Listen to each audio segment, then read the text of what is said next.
Ouais l'équipe, j'espère que vous allez bien, moi ça va nickel. Le thème de ma vidéo ça va être le mercato idéal du PSG 2022-2023. Et je vais commencer par les ventes, parce qu'il faut bien commencer à un endroit. Pour moi la première vente ça serait Draxler. Je pense qu'on pourra en tirer 10 millions, il a encore une bonne cote en Allemagne. Il a fait un bail pendant 2 ou 3 années à Wolfsburg, il était incroyable. Mais en venant au PSG il est devenu nul, on va pas se mentir. Surtout ces 3 dernières années il est devenu nonchalant, il s'en fout de tout. Donc faut vraiment le vendre. Ensuite, la deuxième vente qu'il faudrait faire, ça serait Dagba. Dagba, le Chichi parisien. Pour moi, il n'a pas le niveau pour être même deuxième joueur. En rotation avec Hakimi, il n'a pas du tout le niveau. Il apparaît trop offensif et encore, il ne sait pas centrer. Donc, si tu as un latéral offensif qui ne sait pas centrer, bah, dans tous les cas, ça sert à rien. Donc, je pense que dans des clubs comme Montpellier ou Nantes, peut-être qu'on pourra en tirer 3 voire 5 millions maximum. Donc, Dagba, pour moi, ça part. Ensuite, Wijnaldum, je me suis longtemps posé la question de est-ce qu'il faut le garder, lui donner une nouvelle chance. Peut-être pourquoi pas avec un nouveau coach, mais pour moi, non, faut le libérer. Je pense qu'en Angleterre, il a encore une très belle cote. Ouais, Liverpool, il a fait des années incroyables, hein. Il avait même gagné le brassard de capitaine aux Pays-Bas grâce à ça. Donc je pense que 20 voire 40 millions, je pense que ça peut partir facilement pour lui parce que Wijnaldum c'est un joueur de classe mondiale mais au PSG il a pas du tout le style il a pas le style parisien donc pour moi il faut le vendre. Ensuite Rico qui revient de prime semble, je crois en Espagne à Majorque, un truc comme ça.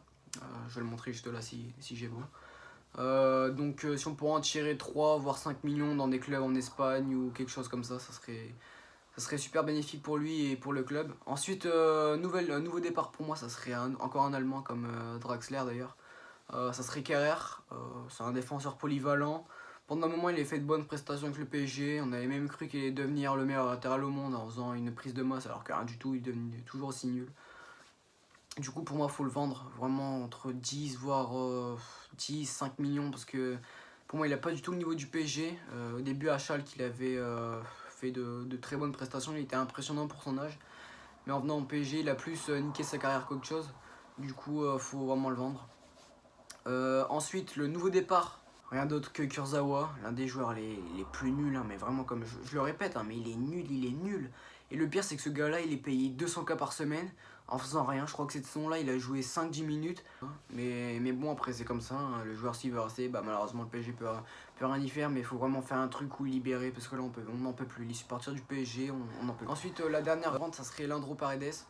Pour moi, il n'a pas le niveau, tout simplement. C'est l'un des gars les plus irréguliers que j'ai jamais vu de ma vie. Pendant un moment, il va avoir le niveau de Verratti, il va être incroyable, il va faire des passes vraiment splendides. Et d'un coup, il va enchaîner 5-6 matchs où il va être mauvais, il va être mauvais. Je crois qu'il a une bonne cote en Italie, surtout à la Juventus. Pendant un moment, il voulait faire un échange entre Arthur, le milieu de la Juventus, et Paredes. Malheureusement, ça s'est pas fait.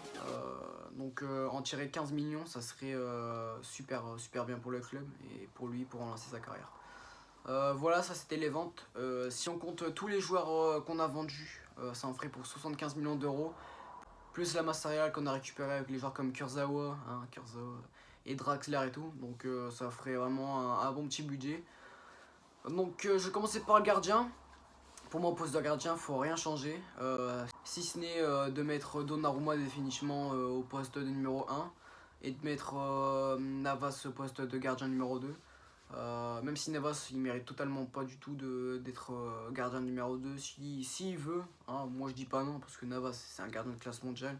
S'il peut être numéro 2 et jouer les quelques matchs de LDC, parce que pour moi Navas il a beaucoup plus le niveau de jouer la LDC que Donnarumma. Il a beaucoup plus d'expérience, il a gagné plus de LDC que Donnarumma. Donnarumma c'est 0 LDC, Navas je crois que c'est 5 ou 6 LDC avec le Real Madrid. Donc pour moi Navas il doit jouer l'intégralité des matchs de LDC et Donnarumma joue les matchs de Ligue 1, de Coupe, etc. Pour moi, ça doit être ce genre de roulement qu'on devrait faire avec Navas et Donnarumma. Pour moi, les deux seraient contents. Donc, au poste de gardien, on ne change rien. Ça serait un roulement entre Donnarumma et Navas. Ensuite, la compo d'ailleurs, ça serait un 3-4-3. On jouerait avec 3 centraux. Ça serait Ramos, Kipembe et Marquinhos. Ouais, c'est ça, Ramos, Kipembe et Marquinhos. Et ensuite, pour suppléer Ramos, pour moi, il faudrait un jeune joueur. En plus, j'ai pensé à un français. Il joue à l'Eintracht Francfort. et c'est Ndjika. C'est un joueur super physique, il est rapide en plus pour son gabarit. C'est un des joueurs les plus prometteurs à son poste. Pour moi il est étincelant avec l'Eintracht Francfort. C'est surtout l'un des joueurs qui a permis à Francfort de gagner l'Europa League. Il est impressionnant, il est physique, il est rapide. Je me répète, mais vraiment quand tu vois son gabarit, tu dis pas qu'il est rapide, mais il y va. Il casse les lignes, c'est un peu un Kipembe, mais en beaucoup plus jeune. Pour moi ça pourrait être largement le futur du PSG à ce poste là. Donc en doubleur à Ramos ça serait Ndjika. Ensuite la doublure de Kipembe, il est déjà au club, ça serait Diallo. Et en doubleur à Marquinhos simplement ça serait Danilo qui peut dépanner presque tous les postes. C'est pour ça que je l'ai gardé parce que Danilo il est très polyvalent, il peut jouer milieu de terrain, il peut jouer défenseur. Et ça j'adore chez Danilo Pereira et en plus il le fait bien. Ensuite en piston droit on change pas, c'est Hakimi. Et en doubleur vu que j'ai vendu Dagba, j'ai décidé de vendre Dagba, attention ça va pas se réaliser mais j'espère. J'ai décidé de prendre Santon, le défenseur droit de Metz. Mais du coup je pense qu'on peut en avoir pour 5 millions. Le joueur voudra bien être en doublure, ça va pas le déranger. Quand t'as un club comme le PSG et que tu mets 100 000 € sur la table, le gars il change d'avis tout de suite. Malheureusement c'est ça, mais bon. Donc Santon ça serait une bonne recrue et une bonne doublure pour suppléer Hakimi. Ensuite piston gauche, ça change pas. Nuno Mendes on l'a acheté définitivement je crois pour 40 millions. Donc c'est vraiment une très bonne recrue, c'est un très bon joueur. Et pour le suppléer, ça serait Bernat, il est déjà au club, donc rien n'a changé dans ce poste-là. Ensuite, les deux milieux, pour moi ça change pas, mais le terrain c'est toujours Verratti. Et faut trouver quelqu'un pour le suppléer. Et j'ai pensé soit à Seko Fofana, qui coûterait entre 30 millions et 20 millions. C'est les rumeurs qui tournent.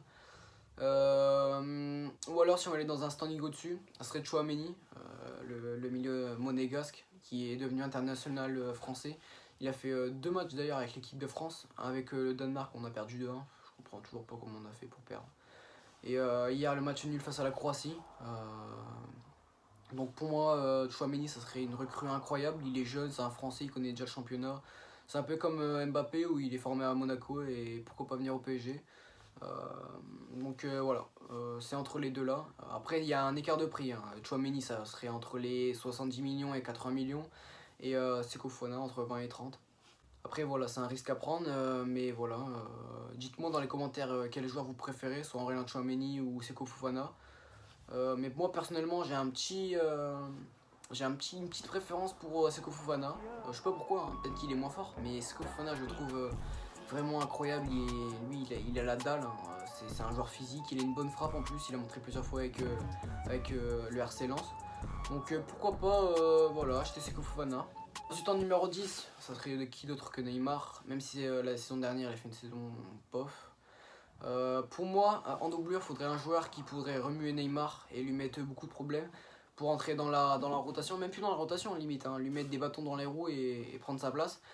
Bah, ça serait Dybala, l'ancien joueur de la Juventus qui va partir gratuitement. En plus, il est gratuit, donc on n'a aucune perte parce que c'est un joueur gratuit pour remplacer Neymar. Les deux joueurs vont être en concurrence et c'est ce qu'il faut dans les grands clubs. Si tu veux devenir un grand club, automatiquement, il faut avoir des concurrences dans tous les postes.